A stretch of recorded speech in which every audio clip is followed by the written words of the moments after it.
السلام عليكم ورحمة الله والصلاة والسلام على نبينا وحبيبنا ومولانا محمد عليه أفضل الصلوات وأزكى السلام. نتمنى تكونوا كلكم بخير وعلى خير، ونتمنى الفيديو ديال اليوم يلقاكم في أحسن الأحوال وصحة جيدة. مرحبا بكم في شهيوة جديدة من شهيوات بشرى رفيق، واللي غادي نشارك معكم فيها ملوي بحشوة اللي هي رائعة. نتمنى أنكم تتبعوا معي الفيديو من الأول حتى الآخر.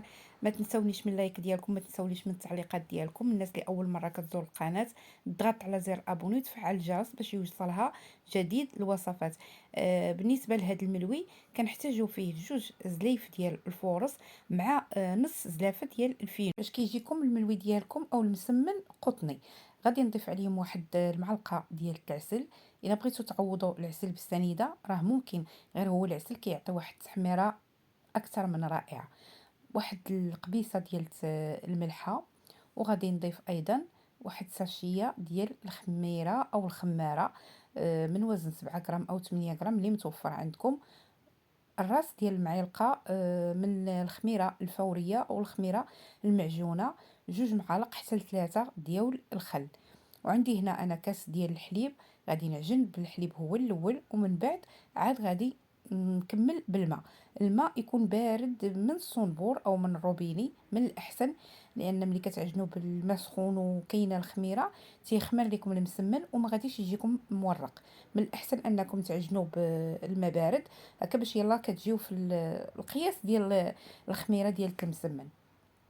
كنعجن العجينه ديالي بشكل عادي ونغطي عليها. ما كتحتاجوش تدلكوها، غير كتغطيوها بالبابي سولفان ولا بلاستيك غذائي وتخليوها واحد المده ديال نصف ساعه او المده اللي غادي تحضروا فيها الحشوه.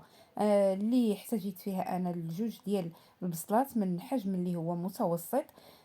كتقطعوها كسنيفات صغيورين، يعني تتشلضوها. ما ديروهاش في الهاشواغ لان غتطلق لكم الماء، وحنا ما حاجتناش ان المسمن ديالنا يكون فيه الماء. درتها في مقيله، ضفت عليها 2 معالق ديال الزيت البلديه، معلقه كبيره ديال الجبن، اي نوع ديال الجبن بغيتو تستعملوه. نستعمل الجبن ملسم بالاعشاب. واحد 3 القطع ديال الفرماج حتى ل4، معلقه ديال سكينجبير، معلقه ديال البزار، ومعلقه صغيره ديال الملحه. غير شويه الملحه، ما ديروش الملحه بزاف لان الفرماج مالح وحتى الجبن كيكون مالح. كتوضعوا في كل شيء فوق النار وتبداو بحال كتذوبوا داك الفرماج. ما كتحتاجش واحد الوقت طويل، ما كتضيفوا لا ما لا والو، لان حاجتنا ان هاد البصيله تعلك لينا مع الفرماج وداك الجبن.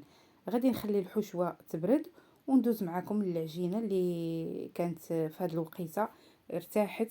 هانتوما كتشوفوا الشكل ديالها مطاطي، يعني كتجبدوها وما كتقطعش. هذا دليل على ان المسمن ديالنا غادي يجينا ساهل في التوراق، يعني ما كيتقطعش. وحتى الوجه ديال المسمنه كيبان لكم في الصوره وفي الفيديو كيبان لكم انه ملس. هذا دليل على ان العجينه راه ارتاحت مزيان. تنضغط عليها هكا بالاصابع ديالي باش تعاوني في التوراق، ونغطي عليها بالبابي سولفان ولا انا غطيتها غير بلاستيكه نخليها ترتاح. وحضرت هنايا الخليط ديال الزبده والزيت اللي غادي نورق به المسمن ديالي. كتبداو تورقوا المسمنه يعني مزيان مزيان مزيان هكا، وتجبدوها حتى كيولي يبان لكم سطح العمل. غنضيف واحد شويه ديال الزيت والزبده، ونضيف عليه شويه ديال الدقيق الفينو، وكنلوي المسمنه على شكل مربع ونحطها ترتاح. كنبقى حتى نكمل الكميه كلها اللي عندي ديال المسمن، ومن بعد غادي ندوز معكم المرحله الثانيه. بقاو معايا حتى الاخر ديال الفيديو.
كنورق المسمنه. نتوما كتشوفوا الحشوه كتجي معلكه والمذاق ولا اروع، ما نقول لكمش عليه. كتوضعوا الحشوه في الوسط بعد ما كتورقوها شي شويه، كتوضعوا الحشوه في الوسط وكتجمعوا بالاطراف ديال الاصابع ديالكم وتقلبوها على الظهر ديالها. غنعاود معكم وحده اخرى. الحشوه كنحطوها في الوسط وكنبداو نجمعوا بالاطراف ديال الاصابع ديالنا حتى كتعطينا داك الشكل اللي هو دائري، ونوضعها كيف ما قلت لكم ترتاح حتى كنكمل الكميه كلها اللي عندي، ومن بعد عاد غنرجع باش نطيبها.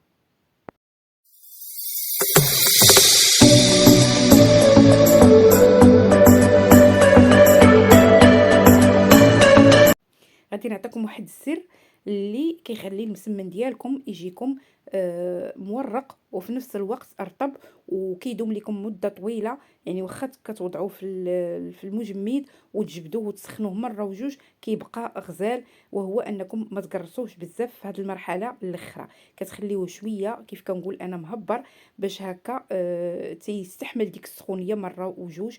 مني كتوضعوه في المقله ما تضيفوش الزيت، لان حنا خادمينه بالزبده والزيت، لا داعي اننا نزيدوا الزيت مازال باش ما يجيناش المسمن ديالنا ميدم. كنخليها غير طيب واحد شويه ومن بعد كنقلبها وكنبقى نقلبها على الوجوه بجوج او على الجهتين بجوج حتى كتحمر لينا المسمنه. نتوما كتشوفوا المسمنه كتطلع غير بوحدها وكتنفخ، يعني كتفرق مع بعضياتها. ومنين كتحلوا المسمنه ولا الملويه كتلقاوها من الداخل مورقه، كيجي صراحه غزال. هانتوما كيفاش كيجي، راه كيجي خطير. هذه مسمنه ما فيها لا حشوه لا والو، لان بقوه ما انه متشابه ما عرفتش انا فين هي المسمنه اللي فيها الحشوه من المسمنه اللي ما فيهاش الحشوه. المهم انا حليتها معاكم باش تشوفوها. راه ما كتعرفوا واش فيها الحشوه حتى كتاكلوها، لان راه كتجي عاديه، كتبان عاديه المسمنه، ولكن من الداخل كتجي خطيره. نتمنى انكم تجربوا هاد الوصفه فيما تبقى ان شاء الله في شهر رمضان ومن غير شهر رمضان. والله يدخل علينا هاد العشر الاواخر بالصحه والعافيه، والله يقدرنا على الصيام والقيام، والله يجعلنا من عتقاء من النار. ما بقى لي نقول لكم بالسلامه عليكم، نتلاقاو ان شاء الله في فيديو جديد وفي وصفه جديده، في امان الله.